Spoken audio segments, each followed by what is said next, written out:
is that commercial property developers in London at the moment aren't giving their dues. So a lot of the deals that have been signed off by Boris Johnson enable them to take 25% profit on their schemes. It doesn't need to be that high. It used to be down around 15%. So I put a policy into the London plan saying you can't get more than 15% of the profit, and the rest should be going into the community, into community centres, into affordable housing, and I'll be tough on them, and I won't let them wriggle out of it, as Boris Johnson has.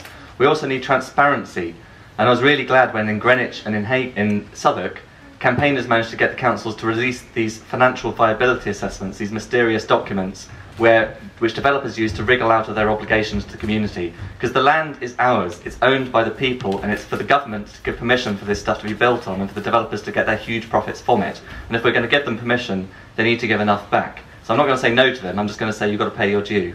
Yeah, yeah.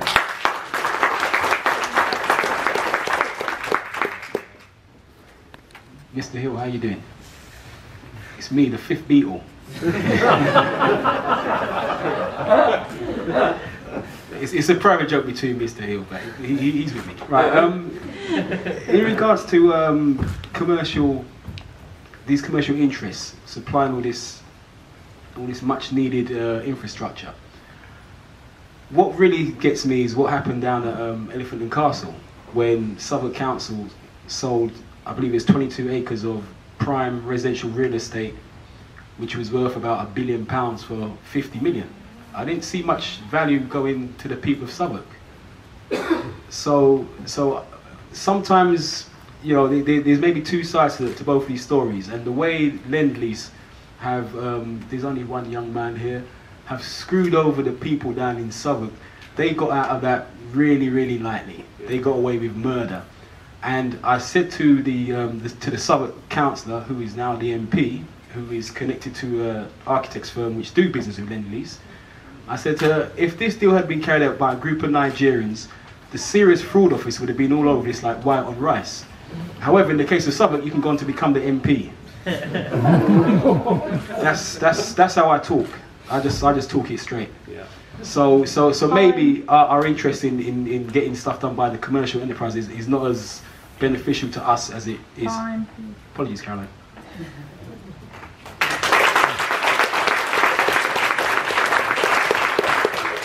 The first thing I'd say is where I've seen Section 106 money, which is the money that you're talking about, the old Section 106 money, coming to the community. The community has had very little say in where that money goes.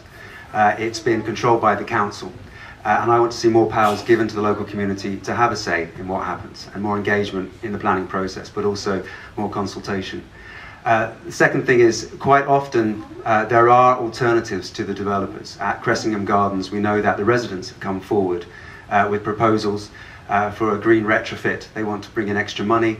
They've crunched the numbers, they've done an amazing job, and been led by some amazing women there who have shown that actually there is an alternative to the developers. And I also therefore want those people to have the power to call the shots over their own homes and their own land, and that is only right. So two things: one, more power to local communities where there are developers involved to say where that money goes, and secondly, they should have a say in whether the developers get involved in the first place, and the community should have a chance at least to provide an alternative to what the developers are doing.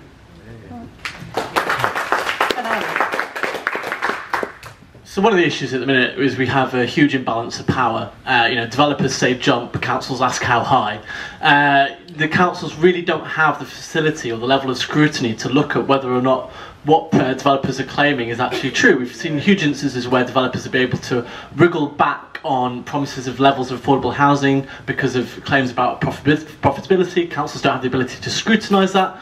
So we need to make sure that when councils aren't actually scrutinising on this level of scrutiny happens at the London level. You know, developers do offer an opportunity for making a better London, but we have to make sure that they're playing their fair part, and we need to make sure that they're being honest and transparent actors when they are developing London. And particularly, we need to make sure there is the skill and resource at a London level and at a council level to scrutinise their plans and reassess when they are not actually delivering what they promised to do. Yeah, sure. Yep, thanks very much. I think Tom's point about what a reasonable profit is a really, really good one.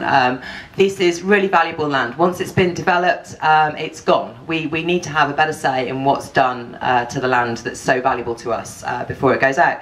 And I think it's wrong to think that these developers can't operate under different models. People keep talking about social housing and affordable housing as if it's some kind of sunk cost. But if you produce affordable homes and affordable rents, you can use that rental income for 60 years ahead to raise an awful lot of money on the markets to borrow to build in the first place. Councils are only not doing that because they're capped, they're prevented from doing it. So there are definitely more ethical, less profit-taking models of development that would come forwards and fill the gap if the developers did decide to stop investing in London. I think, building homes in London is never going to go out of fashion and is never going to be unprofitable, because even social housing tenants provide enough rent to make a profit in the end. People just need to be less greedy. Yes. Yeah.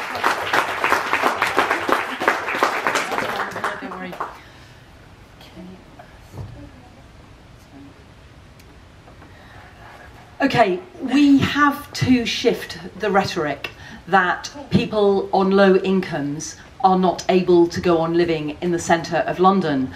It's completely wrong. I mean, certainly in Islington at the moment, we're seeing one housing group who, if you look at their Twitter timeline, are being utterly shocking in terms of the things they're saying about assuming that people on low incomes should move further out of London. It's not the fault of people on low incomes that there has been this crazy property bubble in London and that prices have shot up all around us, and that the people who are living in rental properties in inner London, just the fact the market's gone crazy doesn't mean that they should move further out of London. It's absolutely unfair and wrong. So we do need the property developers to be reasonable about what they're claiming, but we also need to be looking at different models: community ownership, cooperative ownership. Thank you.